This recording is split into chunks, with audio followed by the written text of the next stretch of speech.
It says preservation of our ancient heritage, that's there in the Constitution.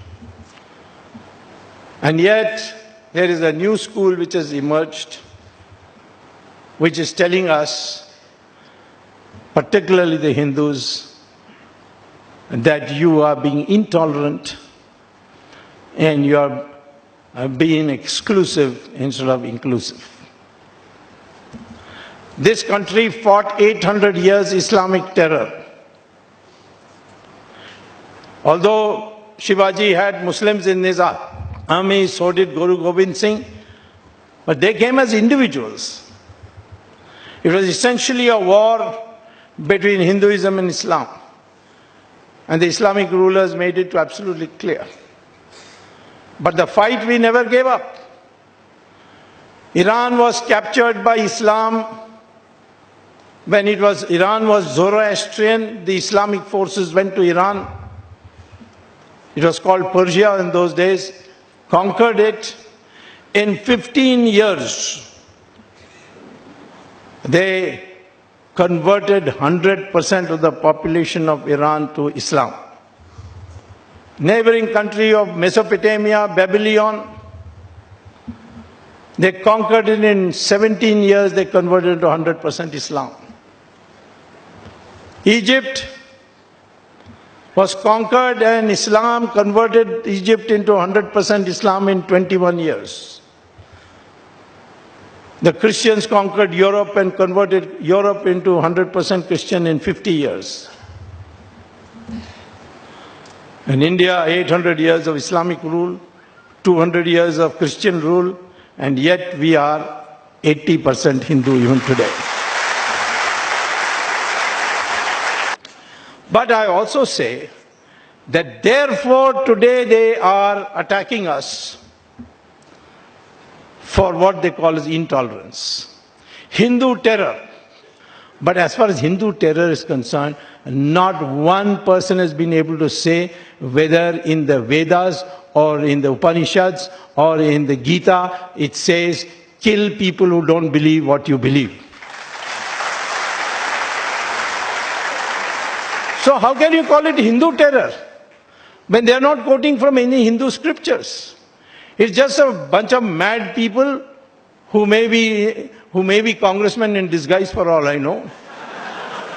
Because many of the times we have investigated a matter, we found it's not Hindu terror. It has not got anything to do with Hindus at all. Hindu intolerance is growing. Intolerance is what? Intolerance about what? What have we prevented anybody from speaking what they want? Has anybody been sent to jail for saying something against the BJP or the RSS? They will spread canards and canards.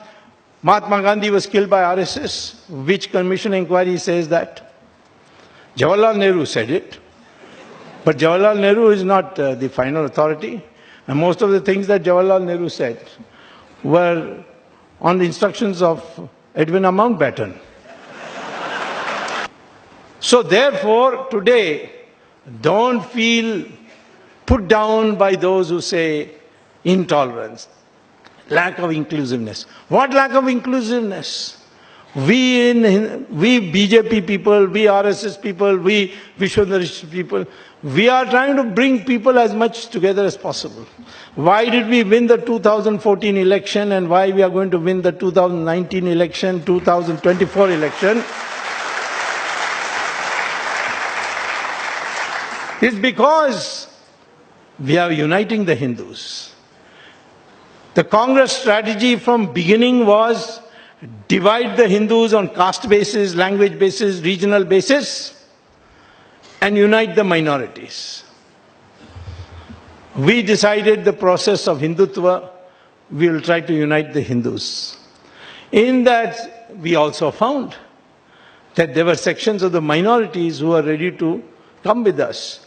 Women of the Islamic community said, if you remove triple talaq, we'll vote for you.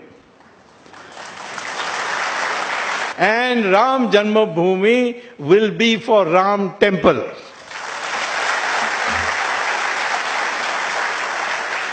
Rajdeep Sardesai says instead of temple we should build a hospital. I'm not against building an hospital. across Saryu River for the benefit of Rajdeep, but it will be called a mental hospital, not a physical. What we need today is every Hindu says, I am Hindu first, then only I am Brahmin, Kshatriya, etc. And those who can protect this heritage of Hindus will get preference over anything else. But this country must get back the glory of its old civilization, the united Hindu civilization in which others live as equal partners. And that is where you should be careful of those who intellectually try to overpower you to think what you are not, or not think what you are. You are all one people of this subcontinent called Hindustan, and we are one people. All these caste barriers and all are artificial. They were brought in originally for a different purpose of division of labor. We are one India. That is the way to defeat intellectual terrorism. That is the right way of going about it. Right means we may be called right-wing or anything, but the focus is the cultural renaissance of India. That is the right response. Thank you very much.